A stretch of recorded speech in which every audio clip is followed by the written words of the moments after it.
Elle passe bientôt de l'autre côté du miroir, Alice. Suite des fantastiques aventures burtoniennes de la jeune fille catapultée au pays des merveilles qui mange des biscuits magiques et qui fête, c'est pas rien, ses 150 ans. La super centenaire Alice, elle, a été mangée à toutes les sauces. Des dizaines de longs métrages. Young lady, your time is up. This cannot be good. Des séries télé, des jeux vidéo, des BD, des opéras, des comédies musicales. Celle de Damon Albarn, chanteur de Blur et Gorillaz, arrive en France en juin.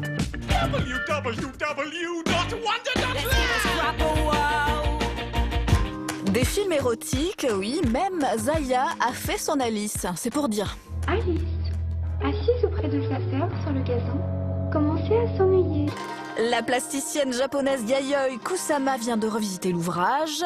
Alice, c'est l'héroïne 100% pop culture. Pourquoi? C'est un livre qui est à la fois pour les enfants, parce que c'est l'histoire d'une enfant qui ressemble à un conte comme les contes de fées les plus classiques. Et puis c'est aussi un livre pour les adultes, dans lequel on se perd facilement. Et donc ça touche à la fois l'enfant qui est en nous, et aussi ça pose des questions sur ce que Alice fait là, et sur ce que nous autres aussi on fait du coup dans notre vie, dans notre monde.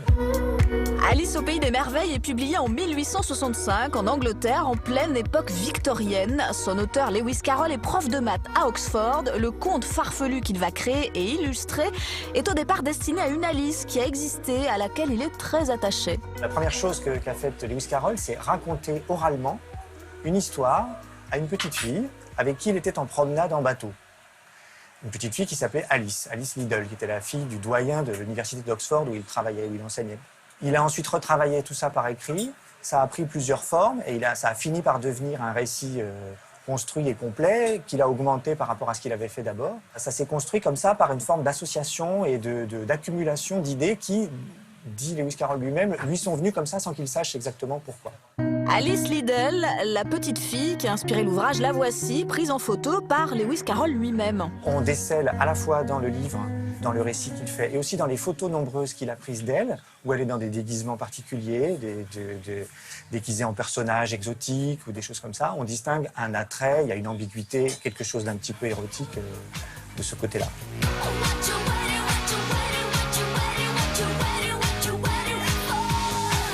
Charge érotique présente le trou dans lequel elle s'enfonce avant d'arriver au pays des merveilles, le miroir qu'elle traverse dans la suite. Le bestiaire et tous ses personnages, il y a le lapin blanc, la reine de cœur, le chapelier fou. Du coup, nous sommes allés consulter un psychanalyste pour qu'il nous en dise un peu plus.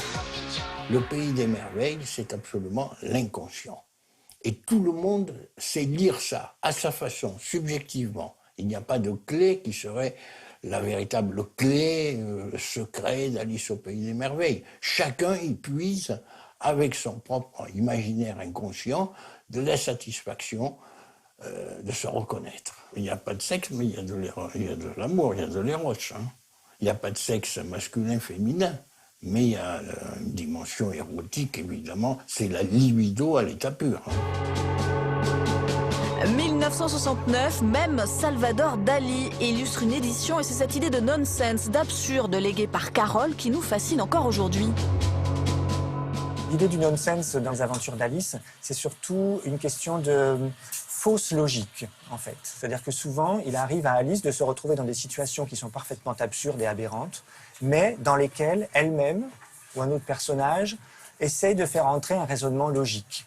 Par exemple, quand elle mange un biscuit qui va la faire rapetisser, elle essaie de construire un raisonnement logique en disant « Ah ben, puisque tout à l'heure j'ai mangé quelque chose qui m'a fait grandir, maintenant je suis assez grande, donc si ça se trouve, a priori, en mangeant ce biscuit, je devrais rapetisser. » Ça n'a absolument aucun sens, parce qu'aucun biscuit n'a jamais fait rapetisser ni grandir personne.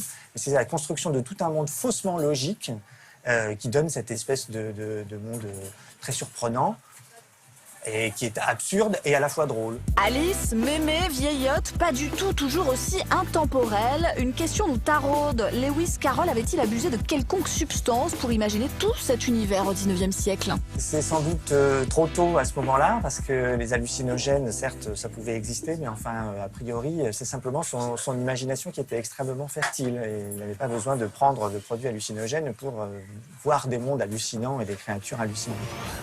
Hello, Alice.